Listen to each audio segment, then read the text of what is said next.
ഇന്നൊരു വീക്കെൻഡ് വ്ളോഗാണ്. തേഴ്സ്ഡേ ഈവനിങ്ങിലെ ഫ്രൈഡേയിലും കുറച്ച് ക്ലിപ്പിങ്സ് എൻ്റെ കയ്യിലുണ്ട്. അപ്പം നിങ്ങളായിട്ട് ഷെയർ ചെയ്യാമെന്ന് വിചാരിച്ചു. വളരെ കുറച്ചേ ഉള്ളൂ, കൂടുതലും ഫുഡ് കഴിക്കുന്നതൊക്കെ ഉള്ളൂ. നെക്സ്റ്റ് വീക്കിൽ കുറച്ചുകൂടി ഡീറ്റെയിൽ ആയിട്ടൊക്കെ എടുക്കാം കേട്ടോ. അപ്പം ഞങ്ങൾ ചായയൊക്കെ കുടിച്ചിട്ട് ഇന്ന് ഞാനൊരു വർക്കിൻ്റെ കാര്യം എവിടെയോ പോകാനുണ്ട്. അപ്പോൾ 9:30 ആയി ഇപ്പോൾ തന്നെ. അതുകൊണ്ട് ഞങ്ങളും കൂടെ കൂടിയതാണ്. കാരണം തേഴ്സ്ഡേ ഈവനിങ്ങിൽ ഒരു 10 o'clock കഴിയുമ്പോൾ ഞങ്ങൾ ജസ്റ്റ് ഒന്ന് കറങ്ങിയിട്ട് വരാറുണ്ട്. ഇപ്പം 9:30 ആയതുകൊണ്ട് തന്നെ ഞങ്ങളും കൂടെ അങ്ങ് പോവുകയാണ് വർക്കിൻ്റെ കാര്യത്തിന്.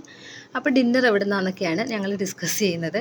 അപ്പോൾ ഇവിടുത്തെ തന്നെ നാഷണൽസ് കുട്ടികൾ നടത്തുന്ന ഒരു ഇതുണ്ട് കേട്ടോ, ബർഗറും ചിക്കനും ഒക്കെ കിട്ടുന്നൊരു സ്ഥലം. ചുട്ട ചിക്കനും ചുട്ട മട്ടനും ഒക്കെ കിട്ടും, നല്ല ടേസ്റ്റാണ് അവിടെ. അപ്പം ഞങ്ങളെല്ലാവരും അവിടുത്തെ ഫാൻസാണ് കേട്ടോ. അപ്പോൾ ബർഗറും ഇതൊക്കെ കിട്ടും. ഞങ്ങൾ ലാസ്റ്റ് 2 വീക്സിൽ വന്നിട്ട് ഞങ്ങൾക്ക് പറ്റിയില്ല, ഭയങ്കര ചൂടാണ്. ഈ ചുട്ട സാധനമായതുകൊണ്ട് നല്ല ചുപ്പൊക്കെ ആയിരിക്കും. അപ്പോൾ ഞങ്ങൾ ആ ഗ്രൗണ്ടിൽ വരും, തിരിച്ചു പോകും. അങ്ങനെ വന്നിട്ട് ഞങ്ങൾക്ക് ക്രേവിങ്സ് വന്നിട്ട് ഞങ്ങൾ ഇന്ന് വന്നത്. പക്ഷേ ഇന്ന് അത്ര ചൂടൊന്നും ഇല്ലായിരുന്നു, ഇന്ന് നല്ല തിരക്കും ഉണ്ടായിരുന്നു. അപ്പോൾ ചിക്കനും മട്ടനും ഒക്കെ നല്ല ടേസ്റ്റാണ്. കുറച്ച് 2-3-4 വീക്സായി ഇപ്പോൾ കഴിച്ചിട്ട്. അപ്പോൾ നല്ല എൻജോയ് ചെയ്ത് ഞങ്ങൾ കഴിച്ചു.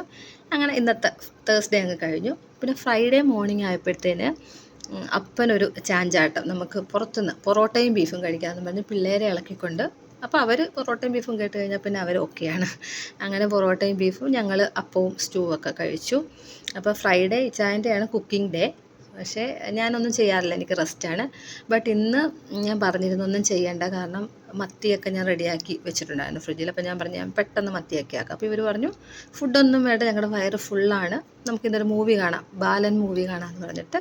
അപ്പോൾ ഞങ്ങൾ തിരിച്ച് ഫ്ലാറ്റിൽ വന്നിട്ട് പിള്ളേർ കുറച്ച് നേരം അവരുടെ കാര്യങ്ങളൊക്കെ ആയിട്ടിരിക്കുന്നു. ഞങ്ങൾ കുറച്ച് നേരം വർത്തമാനമൊക്കെ പറഞ്ഞിരുന്നിട്ട് ഞാൻ എന്നാലും പെട്ടെന്ന് കിച്ചണിൽ പോയി ചോറും മത്തി വറുക്കുകയൊക്കെ ചെയ്തു. കാരണം എൻ്റെ മീൻകറി ഇരിപ്പുണ്ട്, തോരൻ ഇരിപ്പുണ്ടായിരുന്നു, ബീട്രൂട്ട്. അപ്പോൾ ഞാൻ പെട്ടെന്ന് പോയിട്ട്, കാരണം എനിക്കറിയാം മൂവി കഴിയുമ്പോൾ ഇവർക്കൊക്കെ വിശക്കും കേട്ടോ. അപ്പോൾ ഞാൻ പെട്ടെന്ന് പോയിട്ട് ഇതൊക്കെ ചെയ്തു. ചെയ്യുന്ന സമയത്തേക്ക് പറയുന്നുള്ളത് ചെയ്യണ്ട, ഞങ്ങളാരും കഴിക്കില്ല എന്ന്. അങ്ങനെ മൂവി വെച്ചു. മൂവി കണ്ടു കഴിഞ്ഞപ്പോഴത്തേന് മത്തിയുടെ സ്മെല്ലടിച്ചല്ലോ. സ്മെല്ലടിക്കുമ്പോൾ തുടങ്ങിയിട്ട് ഇവിടെ മത്തി വറുക്കുന്നുണ്ടല്ലോ എന്നൊക്കെ ചോദിക്കാൻ തുടങ്ങി. അപ്പോൾ മൂവി കഴിഞ്ഞ ഉടനെ പറഞ്ഞു ചോറെടുത്തോളൂ എന്ന് പറഞ്ഞു. അങ്ങനെ എല്ലാവരും ചോറും കറിയൊക്കെ കഴിച്ച് കുറച്ച് നേരം റെസ്റ്റ് എടുത്തിട്ട്, ഇന്ന് ഫ്രൈഡേ ആണ്, നമ്മൾ പള്ളിയിൽ പോകുന്ന ദിവസമാണ്. അപ്പോൾ ഇന്ന് മാതാവിൻ്റെ സ്വർഗ്ഗാരോപണ തിരുനാൾ ഇന്നാണ് ഇവിടെ ആഘോഷിക്കുന്നത്. നാളെയാണ് 15-നാണെങ്കിലും നമുക്ക് ഇന്നിവിടെയാണ് ആഘോഷമായിട്ടുള്ള ദിവ്യബലി ഉള്ളത്. അപ്പോൾ ഞങ്ങൾ പള്ളിയിലേക്ക് പോവുകയാണ്. പള്ളിയിൽ പോകാൻ ഇറങ്ങി. ഞങ്ങളുടെ പാരിഷിലേക്ക് ഞങ്ങൾക്ക് പോകാൻ പറ്റിയില്ല, ഭയങ്കര ബ്ലോക്കായിരുന്നു അവിടെ. അവിടെ അമ്പലത്തിലും എന്തോ ഫംഗ്ഷൻ ഉണ്ടായിരുന്നു. അപ്പോൾ അതൊക്കെ കൂടി ആയിട്ട് ആകെ ബ്ലോക്കായി. അപ്പോൾ ഞങ്ങൾ വേറൊരു പള്ളിയിൽ പോയി. ഇപ്പോൾ കറക്റ്റ് അവിടെ 8:15 മാസ് സ്റ്റാർട്ട് ചെയ്തു.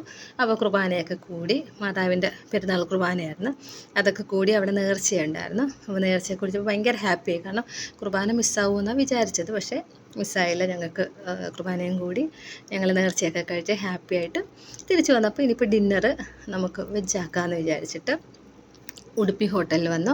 ഉടുപ്പിയിൽ വന്നിട്ട് ഞങ്ങൾ ഭയങ്കരമായിട്ട് മെനു നോക്കലൊക്കെയാണ്. എവിടെ നോക്കിക്കഴിഞ്ഞാലും ഞാൻ ലാസ്റ്റ് മസാല ദോശയിൽ വന്നിരിക്കും. മോളും അങ്ങനെ തന്നെയാണ്. ചായനും മോനുമാണ് വല്ലതും ഡിഫറെൻ്റായിട്ട് എന്തെങ്കിലുമൊക്കെ പറയുന്നത് കേട്ടോ. പിന്നെ അവൻ ഗീ റോസ്റ്റും, മോള് മസാല ദോശയും, എന്നെക്കൊണ്ട് ഞാൻ മൈസൂർ മസാല ദോശ എടുപ്പിച്ചു. പക്ഷെ നല്ല ടേസ്റ്റ് ഉണ്ടായിരുന്നു. ഈ ചായൻ പൊറോട്ടയും ചില്ലി മഷ്റൂമും ഭയങ്കര ടേസ്റ്റായിരുന്നു. ചില്ലി മഷ്റൂം അടിപൊളിയായിരുന്നു. അപ്പോൾ അതെല്ലാം കഴിഞ്ഞ് പഞ്ചാബി സമൂസയും കഴിച്ച്, പിള്ളേർ അതും പറഞ്ഞാൽ ഇവിടെ കൊണ്ടുവന്നു, അവർക്ക് ഭയങ്കര ഇഷ്ടമാണിത്. അപ്പോൾ അതൊക്കെ കഴിച്ച് തിരിച്ചു വരുമ്പോൾ ഒരു ഐസ്ക്രീമും കൂടി കഴിച്ച് അങ്ങനെ ഇന്നത്തെ ദിവസം അങ്ങ് അവസാനിക്കുവാണ്. അപ്പോൾ ഫ്രൈഡേ കഴിഞ്ഞു, ഇപ്പം 12 o'clock കഴിഞ്ഞിട്ടുണ്ട്, സാറ്റർഡേ ആയിട്ടുണ്ട്. അപ്പോൾ ഗുഡ് നൈറ്റും ഗുഡ് മോർണിംഗും ഒക്കെ ആയി. അപ്പോൾ അങ്ങനെ ഈ വീക്കെൻഡ് നല്ലതായിട്ട് അങ്ങനെ അവസാനിച്ചു. ഇപ്പം നിങ്ങൾക്ക് വീക്കെൻഡ് വ്ളോഗ് ഇഷ്ടപ്പെട്ടെങ്കിൽ ലൈക്ക് ചെയ്യുക, സബ്സ്ക്രൈബ് ചെയ്യുക, കമൻറ്റിലൂടെ അറിയിക്കുക.